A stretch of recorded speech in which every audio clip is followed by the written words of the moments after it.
Now talking about the dispersion. अब dispersion में क्या होता है कि dispersion causes distortion in the transmitted light pulses.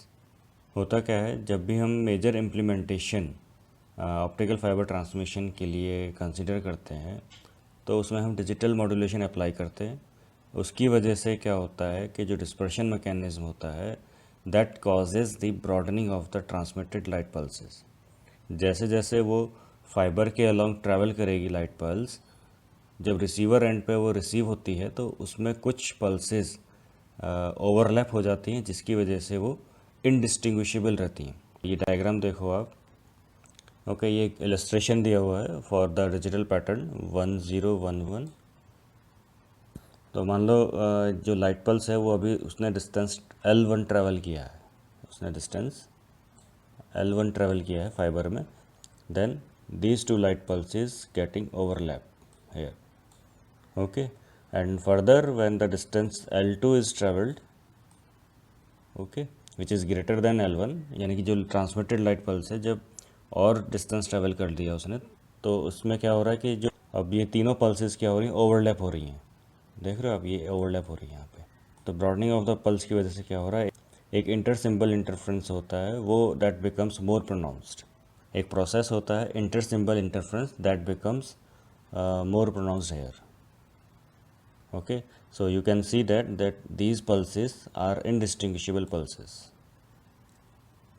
So with the distance along the fiber, each pulse broadens and overlaps, right? Okay, overlap हो रही हैं, that means एक certain distance के बाद हमें inter symbol interference मिलेगा, that becomes more pronounced. और inter symbol interference की वजह से ही जो एरर्स होती हैं that will be increased and hence error rate increases. Error rate basically function होता है सिग्नल एटेन्यूएशन का and the signal to noise ratio का at the receiver end. So अब हमें इंटर सिंबल इंटरफ्रेंस नहीं चाहिए, तो उसके लिए हमें एक लिमिटेशन लगानी है। उसमें क्या होता है कि लाइट पल्सेस का ओवरलैपिंग मिनिमाइज़ करना है, तो उसके लिए हम एक थ्रेशोल्ड यूज़ करते हैं। So for non overlapping of light pulses जो डिजिटल बिट रेट होता है that must be less than the reciprocal of the broadened pulse duration 2 tau. Okay, that means BT must be equals to 1/2 tau, where tau is the pulse broadening due to dispersion on the given channel. अच्छा, किसी optical channel के लिए जिसमें dispersion involve है उसकी maximum bit rate को मोर accurately find करने के लिए हम क्या करते हैं, जो लाइट पल्स होता है, ट्रांसमिटेड लाइट पल्स होता है, उसको आउटपुट पे हम एज्यूम कर लेते हैं कि it's a Gaussian shape. That means we are considering that the light pulses have a Gaussian shape having the RMS width of sigma. तो इसका बेनिफिट क्या है कि this analysis will allow the certain amount of signal overlapping and avoiding the signal to noise ratio penalty. ठीक है, इन दोनों की वजह से क्या होता है, inter symbol interference becomes more pronounced. अब इन दोनों को हमें रिड्यूस करना है, तो उसके लिए हम क्या करते हैं, गॉसियन शेप कंसिडर करते हैं लाइट पल्स की। So the maximum bit rate for Gaussian shape of light pulse is approximately equals to 0.2/sigma bit per second. Okay, that's it for the dispersion. Just remember there are 4 mechanisms involved in the dispersion. First one is material dispersion, second is waveguide dispersion, third is intermodal dispersion, and fourth is profile dispersion. So I just give you overview about these 4 mechanisms. Material dispersion में pulse broadening होने का जो reason है वो यही है कि जब प्लेन वेव की फेज़ वेलोसिटी जो प्रोपोगेट कर रही है एक पर्टिकुलर डाइलेक्ट्रिक मीडियम में, वो वेरी करती है non linearly with the wavelength. Okay, material dispersion creates chromatic or intramodal dispersion. Now in waveguide dispersion, okay, waveguide में क्या है, ग्रुप वेलोसिटी में वेरिएशन होती है with respect to wavelength of a particular mode. तो single mode fibres में waveguide dispersion more significant रहेगा as compare to multi mode fibres. Multi mode fibres are almost free from the waveguide dispersion. सिर्फ और सिर्फ single mode fibres में ही significant रहेगा waveguide dispersion. Third one is intermodal dispersion, इसको हम simply model या mode dispersion भी बोलते हैं। और किसकी वजह से होता है? इसमें मल्टी मोड फाइबर में जो डिफरेंट मोड्स होते हैं उनके बीच का प्रोपगेशन डिले डिफरेंस आ जाता है, तो जिसकी वजह से ये मोड डिस्पर्शन होता है। इसको हम रिड्यूस कैसे कर सकते हैं? रिड्यूस ऐसे कर सकते हैं कि जो हम ऑप्टिमम रिफ्रैक्टिव इंडेक्स प्रोफाइल को कंसीडर करें जो कि नियरली पैराबोलिक प्रोफाइल के होता है। जैसे हमने ग्रेडेड इंडेक्स फाइबर में पढ़ा था, उसमें नियर पैराबोलिक प्रोफाइल हम कंसीडर करते हैं। इसकी वजह से हम इंटरमोडल डिस्पर्शन को रिड्यूस कर सकते हैं। And last one is profile dispersion. इसमें क्या होता है, जो पल्स ब्रॉडनिंग होगी that results from the variation of the refractive index profile with respect to wavelength. Now overall fiber dispersion. In this we will study about two overall fiber dispersion, one for multimode fibers, another for single mode fibers. So talking about overall fiber dispersion for multimode fibers. In multimode fibers, the overall dispersion consists of two terms, that is chromatic and intermodal terms. And the total RMS pulse broadening sigma t is given as sigma t is equals to under root sigma c square plus sigma n square, where sigma c is the intramodal or chromatic broadening and sigma n is the intermodal broadening that is caused by delay differences between the modes. Okay, so in this sigma n we can say that sigma s is for multimode step index fiber, whereas sigma g is for multimode graded index fiber. So sigma n consists of two terms, sigma s and sigma g. Now sigma c, that is chromatic broadening, is due to the material and waveguide dispersion. But what happens, waveguide dispersion is negligible in multimode fibers, therefore sigma c have only material dispersion. अगर मैं material dispersion को sigma m से denote करता हूँ तो sigma c will be approximately equals to sigma m. Alright, next is the overall fiber dispersion for single mode fibers.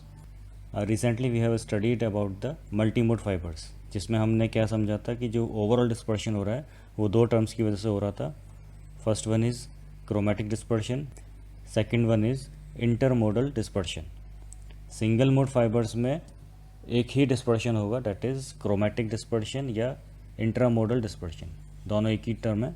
तो meaning is that in the single mode fibres pulse broadening is almost entirely from the chromatic dispersion. Why? Because only a single mode is allowed to propagate.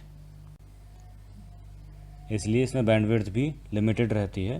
तो एक single mode fibre जिसकी unit length है उसके along अगर मुझे एक light pulse propagate करानी है, for that transit time will be equals to or specific group delay tau g is equals to 1/c d beta by dk, where c is the velocity of light in a vacuum, beta is the propagation constant for a mode within the fiber core of refractive index n1, and k is the propagation constant for the mode in a vacuum. Now next we need to determine the total first order dispersion parameter. For this we can find it by taking the first derivative of this specific group delay tau g with respect to lambda. ठीक है, मैं इसको first order derivative find करूँगा with respect to lambda. Therefore the total first order dispersion parameter D T is equals to D tau G upon D lambda. इसके बाद इसमें tau जी के expression को हम पुट करते हैं और कुछ डेरिवेशन करते हैं. हमारे कोर्स में वो डेरिवेशन नहीं है, इसलिए हम डायरेक्ट रिजल्ट्स पे ही बात करेंगे. So we have the final expression that may be separated into 3 composite dispersion components. First one is material dispersion, that is D M equals to lambda upon C mod D square N upon D lambda square. Second is waveguide dispersion, that is D W which is equals to minus n1 minus n2 upon lambda into c v d square vb upon dv square. Third one is profile dispersion, dp, which is proportional to d delta upon d lambda. Alright, in these expressions, this capital V is the normalized frequency for the fiber. Okay तो single mode fibres में अब इनमें से mechanism देखने कौन कौन से exist करते हैं। तो फर्स्ट टू यानी कि material dispersion and waveguide dispersion, इनके इफ़ेक्ट्स ज़्यादा डोमिनेंट रहते हैं सिंगल मोड फाइबर्स में। ओके एंड जो प्रोफाइल डिस्पर्शन डीपी है that is negligible at longer wavelengths. Okay इन अगर कंपेयर करें मल्टीमोड फाइबर से तो DP effect is entirely negligible. Single mode fibres में शॉर्टर वेवलेंथ पे हो सकता है profile dispersion, but longer wavelength पे एग्जिस्ट नहीं करते। So practically for single mode fibre we can write total first order dispersion as dt equals to dm plus dw plus dp। Unit is ps nm-1 km-1। okay so what is the observation here? The observation is that जो total first order dispersion है is the simply addition किसका है? dm dw and dp। dm is the material dispersion, dw is the waveguide dispersion and dp is the profile dispersion. तो इन तीनों का addition है that makes a total first order dispersion. So remember this expression, alright, it will be helpful in numerical. And one more point should be noted that जो total first order dispersion है वो उसमें जो material होता है fuse silica, उसकी वजह से ही मटेरियल डिस्पर्शन डोमिनेट करता है उसके अंदर सिंगल मोड फाइबर्स में। यानी कि जो मटेरियल डिस्पर्शन है वो हाईएस्ट रहेगा in comparison to waveguide dispersion and profile dispersion. Okay so here is the graph for the dispersion with respect to wavelength. जो पल्स डिस्पर्शन दिखा रहे हैं as a function of wavelength, ये 11 kilometre की एक सिंगल मोड फाइबर है उसके लिए शो किया है, जिसमें पूरा डिस्पर्शन मैकेनिज्म को रिफ्लेक्ट कर रहे हैं। इसमें ग्राफ में देख रहे हो आप जो डॉटेड है और डैश लाइन है, ये सारा अलग अलग डिस्पर्शन दिखा रहे हैं। जैसे कि ये डॉटेड वाला वेव गाइड डिस्पर्शन है और डैश लाइन से जो रिप्रेजेंट कर रहे हैं वो मटेरियल डिस्पर्शन है। मटेरियल डिस्पर्शन की बात अभी हमने करी थी जो डोमिनेंट रहेगा थ्रू आउट। ओके सो यहाँ से आप ग्राफ से भी देख रहे हो कि ये हायर साइड पे ही है मटेरियल डिस्पर्शन। और जो सॉलिड लाइन दिखा रहे हैं ये पूरा सॉलिड लाइन इस तरह से ये वाला, ये टोटल डिस्पर्शन रिप्रेजेंट कर रहा है। ठीक है, तो ये ग्राफ याद रखें। तो ये ग्राफ याद रखिएगा। हमें एक एक्सप्रेशन और लिखना है। एक्सप्रेशन किस फॉर्म में? एक ज़ीरो डिस्पर्शन स्लोप लिखना है हमें। ज़ीरो डिस्पर्शन स्लोप का मतलब ये है कि एक वेवलेंथ है जिस पर मिनिमम क्रोमेटिक डिस्पर्शन मिलता है और उस वेवलेंथ को हम लैम्डा नॉट से डिनोट करते हैं। Lambda naught is the wavelength of minimum chromatic dispersion. इस पर हम एक डिस्पर्शन स्लोप फाइंड कर सकते हैं which is called as zero dispersion slope, और इसको फाइंड करने का फॉर्मूला है S naught equals to S lambda naught. इसको ऐसे समझो, अगर एस लैम्डा है, ठीक है, ये एस लैम्डा लिखा मैंने, तो इसका मतलब ये है कि हमने डिस्पर्शन स्लोप फाइंड किया। अब मुझे ज़ीरो डिस्पर्शन स्लोप फाइंड करना है, तो जो लैम्डा की वैल्यू है मैं वो लैम्डा नॉट रखूँगा। Lambda naught is the wavelength of minimum chromatic dispersion. Lambda naught को हम ज़ीरो डिस्पर्शन वेवलेंथ भी बोलते हैं। ठीक, तो ये आपको ज़ीरो डिस्पर्शन स्लोप फाइंड हो गया। इसकी जो टिपिकल वैल्यूज़ होती है एस नॉट की वो 0.085 से 0.095 PS nm-1 km-1 होती है। ये सिंगल मोड फाइबर के लिए, स्टैंडर्ड सिंगल मोड फाइबर के लिए। ओके, जब एक बार लैम्डा नॉट और एस नॉट स्पेसिफाई हो जाए उसके बाद हम टोटल क्रोमेटिक डिस्पर्शन फाइंड कर सकते हैं एट एन आर्बिट्रेरी वेवलेंथ, जिसका फॉर्मूला है dt lambda equals to lambda S naught upon 4 in bracket 1 minus lambda naught upon lambda the whole power 4। इस फॉर्मूले को याद रखिए, that is the important formula to get the total chromatic dispersion at an arbitrary wavelength. Okay, that's it for the overall fiber dispersion. Next we have one numerical. That question says that a typical single mode fiber has a zero dispersion wavelength of 1.31 micrometer. So question के साथ साथ आप यहाँ पे parameters लिखते जाओ, जैसे दिया है ज़ीरो डिस्पर्शन वेवलेंथ, तो lambda naught is 1.31 micrometre and we can convert it into nanometre, that is 1310 nanometre. Next is with a dispersion slope of 0.9 ps nm minus 2 km minus 1, और ये डिस्पर्शन स्लोप दिया हुआ S not which is 0.09 ps nm minus 2 km minus 1, और जो unit होती है वो ps nm minus 1 होती है km minus 1, और एस नॉट की यूनिट होती है ps nm minus 1 km minus 1. So I can write 0.09 into 10 to the power minus 12 ps nm minus 1 km minus 1.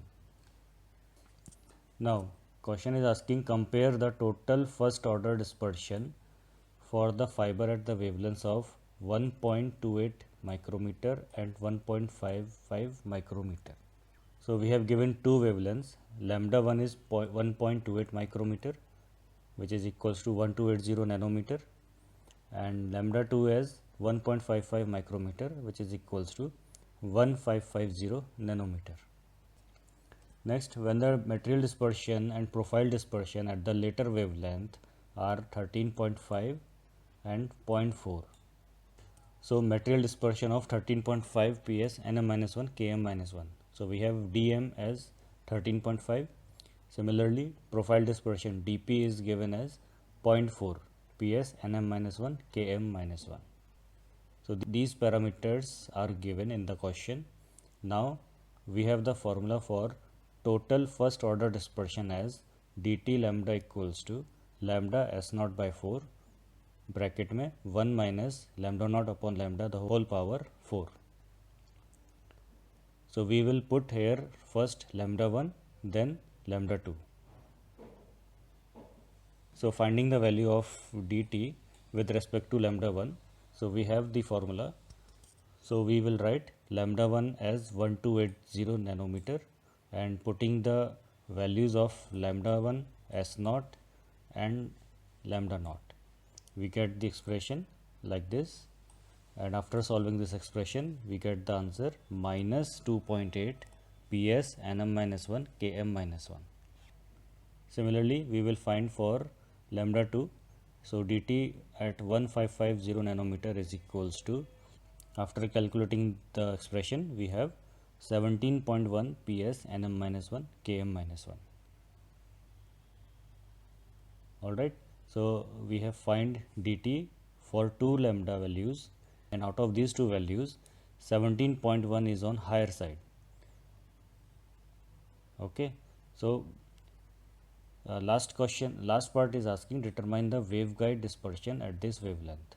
That means जिस पर हमें dt हायर मिल रहा है उसी वेवलेंथ पे अब हम वेवगाइड डिस्पर्शन फाइंड करेंगे. तो we have the expression dt equals to dm plus dw plus dp. सारी वैल्यूज़ पुट करेंगे. सो वैल्यूज़ पुट करेंगे dt में 17.1 equals to dm we know that 13.5, we need to find dw plus 0.04 plus 0.4 जो dp की value है. So from this we get dw as 3.2 ps nm minus 1 km minus 1. All right.